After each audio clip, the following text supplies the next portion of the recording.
Welcome to this week's Bible Topics discussion. It's good to have you back. Today's discussion is about a very interesting, important, and God-made topic. It is marriage. This is part one of two parts on this topic. I would like to thank our pastor, Kevin Brown, for providing his notes on this subject for us to share with our viewers.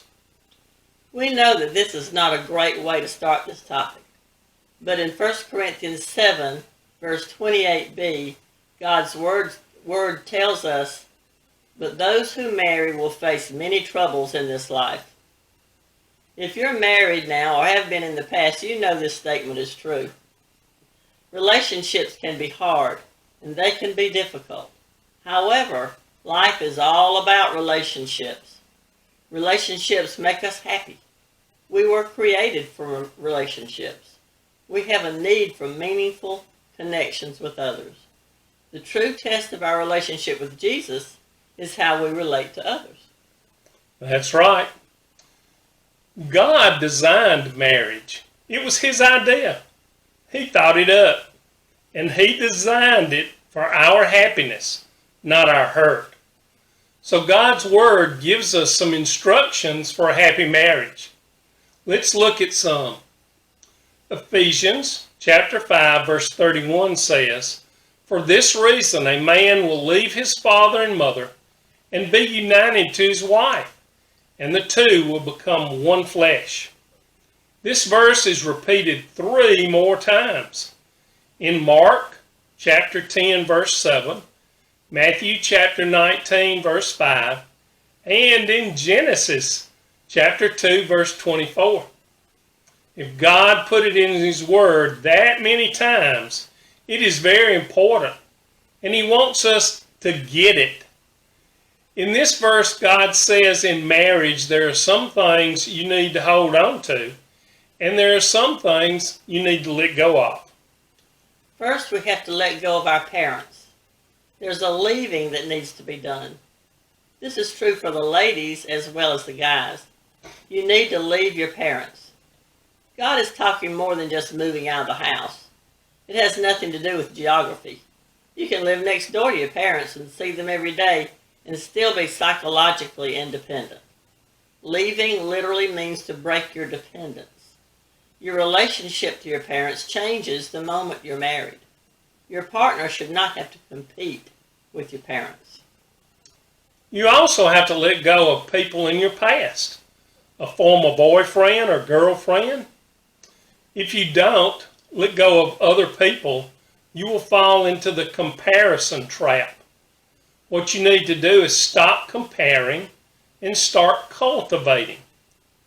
Let go of the places in your past.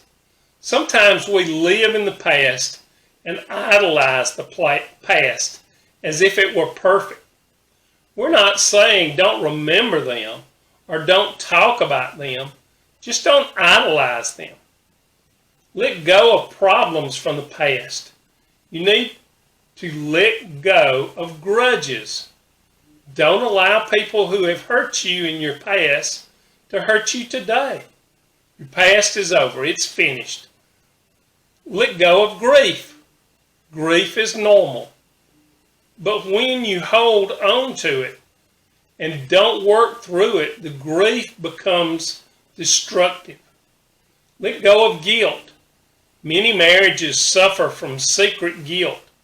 It can destroy relationships and ruin openness, trust, and intimacy. Next is to be united to your spouse. The word be united or be joined is the word cleave. It literally means to glue together, paste together, to adhere to. Here's the key. Good marriages are the result of choice, not chance. They don't just happen. They're the result of choices you make. Good marriages are a result of commitments, not convenience. The last part of the Ephesians 5:31 verse says, "The two will become one flesh." In other words, they weave themselves into each other's life. And that's a process, not an instantaneous event. One flesh is a lifelong process. It doesn't just happen in a moment.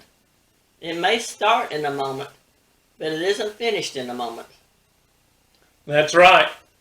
While sexual union is certainly related to the idea of one flesh, it is only one part of what it means to be one flesh. God's plan for marriage is that two become one.